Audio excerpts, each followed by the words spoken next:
Welcome, everybody. Welcome. My name is Juan Vitas. I'm the founder of Winning on Wednesday.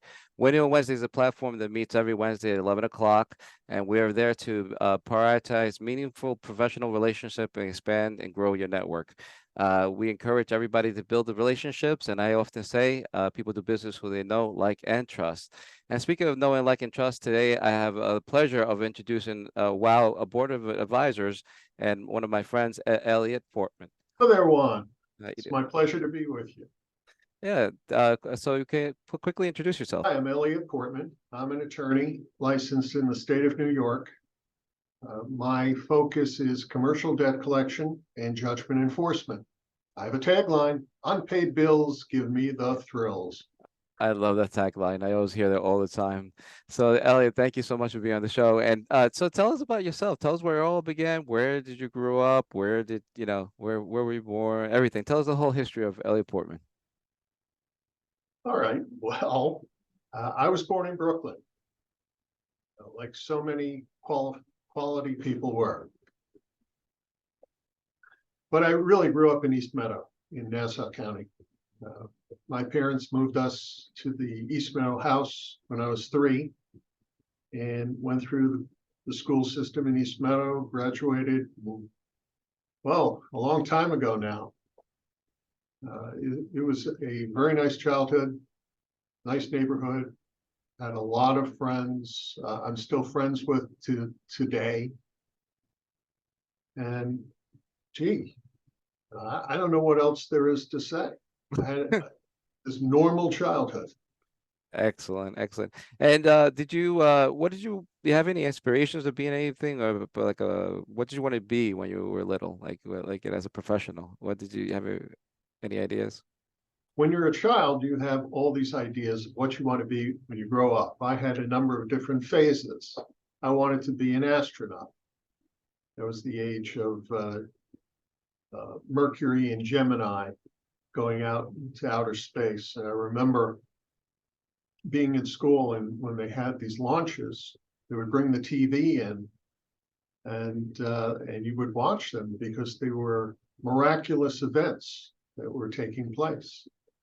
Of course, Miss Trotter in 5th grade brought a TV in so we could watch the Mets in the World Series in '69. Yeah. That's important. Wow. I go through all these different phases when you're a child, and as you get a little bit older, and as I got older, my maternal grandfather and uncle were both attorneys. So when I said, gee, Mom, Dad, I think I might want to do that, they did not give me a hard time. They said, Wow. that was a worthwhile endeavor. Wow. And what kind of law did they practice, by the way? My grandfather was actually on the prosecution team of Murder Incorporated. Wow. He Holy. then later went into practice, and he was actually tax commissioner for the city of New York.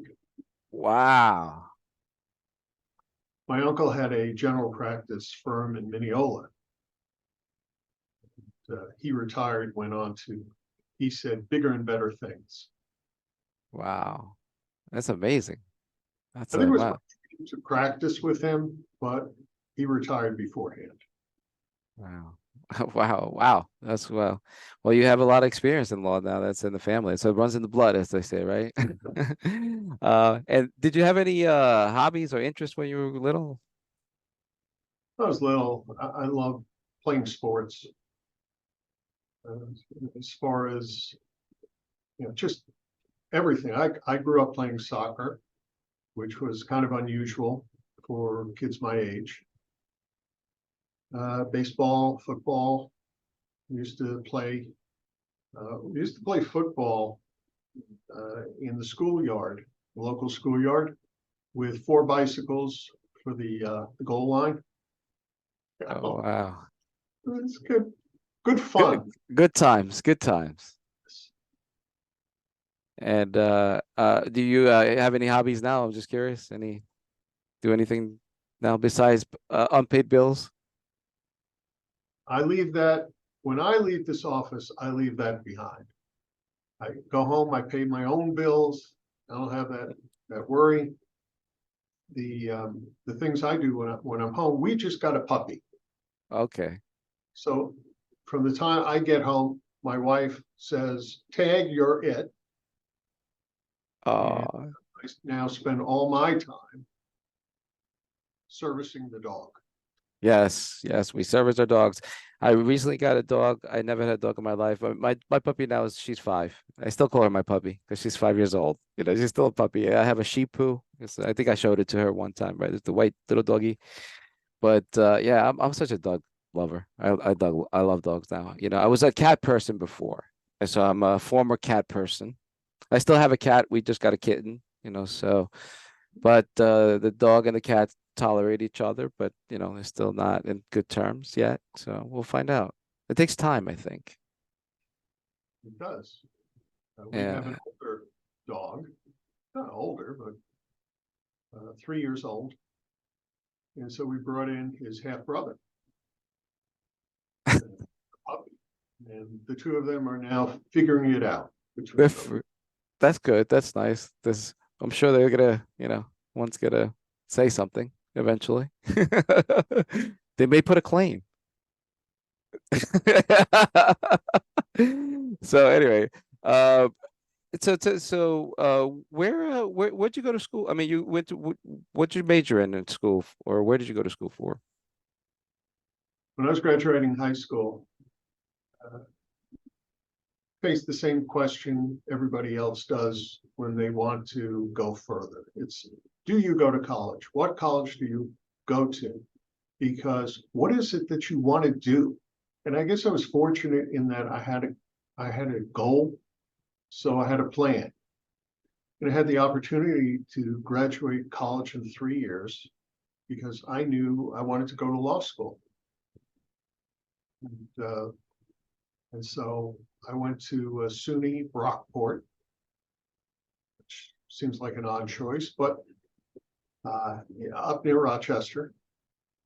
And it was a 3-year program and no summers, no winter break. They structured the classes to be like more hours. And then at the end of the semester, there was another class that you took. So eventually you got all the credit hours that you needed to get a degree.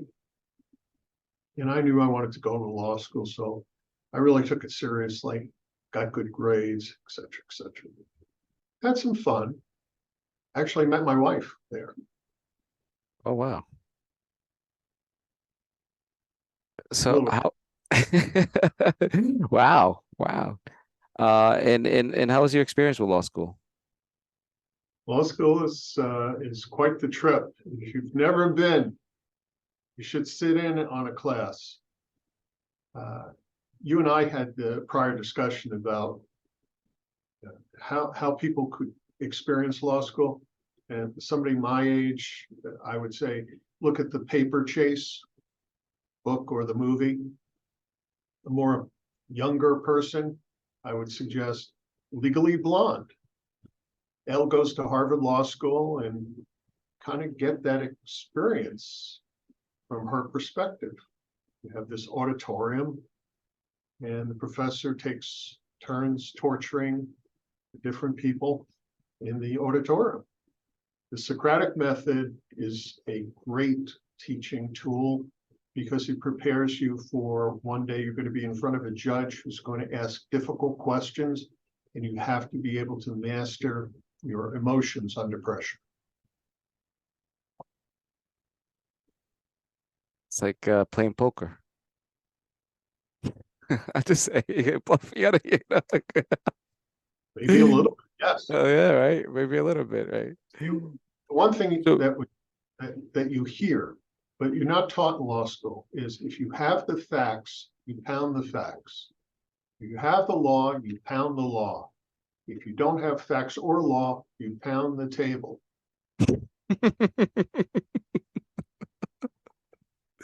that's a good one. Wow, that's a good one. So what what I know when you graduate got into law, and you graduated, what kind of made you go into I mean, law is so big. I mean, you got aviation law, you got personal injury law. What made you decide to go into what you're doing now with the bills, collecting, debt collecting? All right. When you're a law school graduate, you're probably very ill prepared to actually practice law. And so you go into a firm and they expect you to make mistakes. They expect you to have like zero talent. You may know a lot of law, but not necessarily how to apply it. So my first day at this firm, you show me to an office, the one without windows, because as the lowest associate, you get nothing. Look at the closet. They get a desk and a chair. It wasn't a very comfortable chair, but I got a chair. And the partner says, you see that stack of files in the corner of the desk? Those are judgments. Turn those into money. The firm itself, be it general practice, criminal defense, personal injury law, some contracts. They were hooked up with a large company in Queens. And so I started working on these judgments and turning them into money, reading books, how to turn them into money.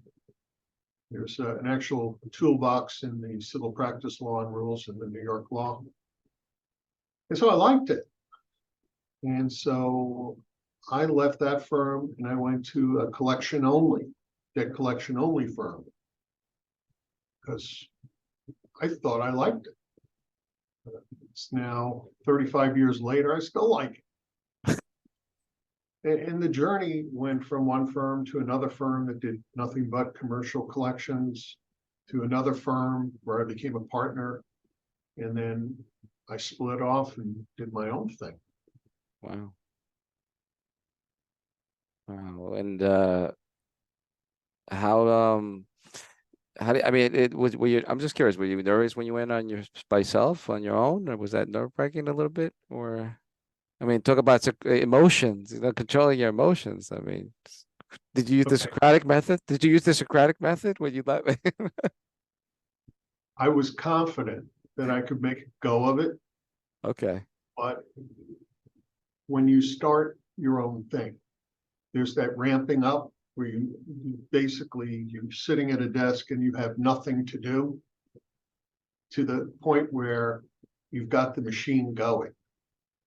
And so it took me about a year to get the machine going. And I was very fortunate that I had money in the bank, and I still have money in the bank. That's wonderful. You took that leap, and that's awesome. That's amazing. Wow. At this point, I like to give, as to say, the golden nugget moment time, and it's what information we'd like to leave behind, or to help somebody become a better business person, or to help them in their business. Do you have any information, so you want to share or give some examples? Sure. In business, we're all for profit, right? You actually want to pay yourself at the end of the day. And I don't know any business that's happy to wait for payment after they complete their job or finish the goods that they sold. My suggestion is you not delay in taking that action. If you send out a bill and 30 days, 45 days go by and you haven't received payment, you have to do something affirmative. You just can't walk away from it. And I've got a couple of hints and tips and tricks to speed up the payment cycle. The payment cycle being that period of time between I have now sent you an invoice to you have now sent me a check. You ask for your money as a matter of right.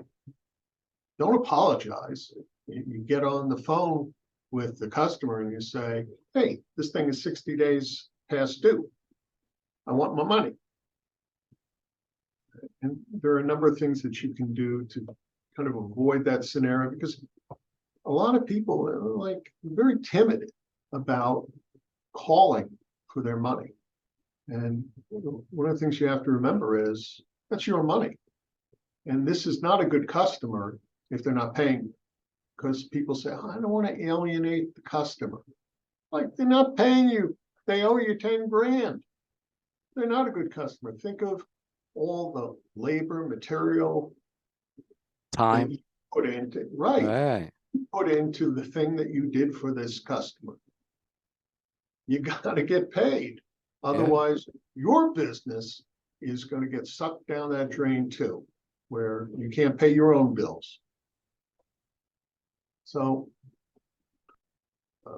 with what a lot of companies can do to kind of cut out this whole waiting period is to get credit card information and get authority to charge this customer's credit card if they don't pay in 30 days, 60 days. Yeah, it's really interesting. You say sometimes people don't want to alienate the customer or the client or bother them or do something like that. But like you're to your point, you have to get paid. And that's nice that you have those tips and advices and stuff down. Thank you for sharing that. Do you belong to any other networking group organizations besides WOW or any other spheres of influence? I'm vice president of the New York State Creditors Bar Association. And the members of the Creditors Bar Association are some of the largest collection firms in the state of New York. And we have a lobbyist because the fun folks in Albany are always trying to legislate the debt collection industry down that little bit until nobody has to pay their bills anymore. They'll put me out of work, and I'm on the commercial side. Forget about my constituents on the consumer side, who, if they ask for money, get sued under the Fair Debt Collection Practices Act. It's a sorry state, because I remember a time when New York State used to be the Empire State, the center of business, and we did business, and everybody got paid because they felt they had to. Now, unfortunately, we have some tough times, because if you can't ask for money, often you don't get paid. Creditors can ask for money, but attorneys who get engaged by these creditors, they have severe handcuffs on them. I'm chair of the Creditors' Rights Law Committee of the Suffolk County Bar Association. And both organizations stand for the law, equal application of the law. And if you want to get paid, you got to do something. Wow. Well, ethically now, ethically, yeah. I don't go in for this rough stuff. With a bat, you don't come with a bat, I go to the last in-person networking event I went to. There was a chiropractor there. I said, "Oh yeah, I'm a chiropractor too. I twist arm and break knees." Ha ha. Wow, don't mess with Elliott Portman. Not just joking. So tell us about your law firm. But besides, twisting arms and twisting elbows and beating people up, what else does your law firm does? Oh, really? All I do is commercial debt collection and judgment enforcement. So it's pretty straightforward. If you have a claim, your business, I do business to business work. Very rarely do I get involved with claims against individuals who are not doing business. So our firm's focus is helping creditors with credit management issues and the collection of overdue receivables. I mean, it's kind of really straightforward. I get a lot of referrals from other attorneys, both for their fees and also judgments that they've obtained for clients that they are absolutely clueless in terms of how to enforce them. And this is what I do. What type of attorneys? I'm just curious that refer you to business usually. Was it all types or is it specific in general? It really is all types. I have on my desk now several claims from attorneys that came over as judgments. I represent a couple of firms with regard to their own fees Oh, because yeah, they're a business. they don't want to take the time. They're too busy billing to actually get paid on what they've already billed. So yeah, there you go. So you're a law firm that represents them. That's pretty cool. That's Lawyers, cool. Well, yeah. Wow. I didn't know that. That's pretty cool. I thought you did for their clients, that you work for other law firms that like, that you would do for their clients and stuff like that. I thought that's what I mean, that sometimes, I mean, you also get that too. The other networks that people give you, refer you business that way as well. Wow. probably the best telephone call that I get is somebody I've never spoken to, but they've spoken to somebody that I perhaps networked with or knows me professionally. Absolutely. You're the expert, man. I mean, the fact that you have all these accreditations and everything, I'm like, wow, you sold. Where do I buy? And where do what's if people want to learn more about you, what's the best way to contact you? You can email me at Elliott with 2 L's and 2 T's at plg-ny.com or give me a call at 631-629-5640. All right, excellent. Thank you, Elliott. Thank you for sharing your stories. And if you'd like to be a member of Winning on Wednesday, please simply go to www.winningonwednesday.com and sign up as a first-time guest. And we hope to see you next time. Thank you so much. And thank you, Elliott. It's been great. Thank you. Thank you.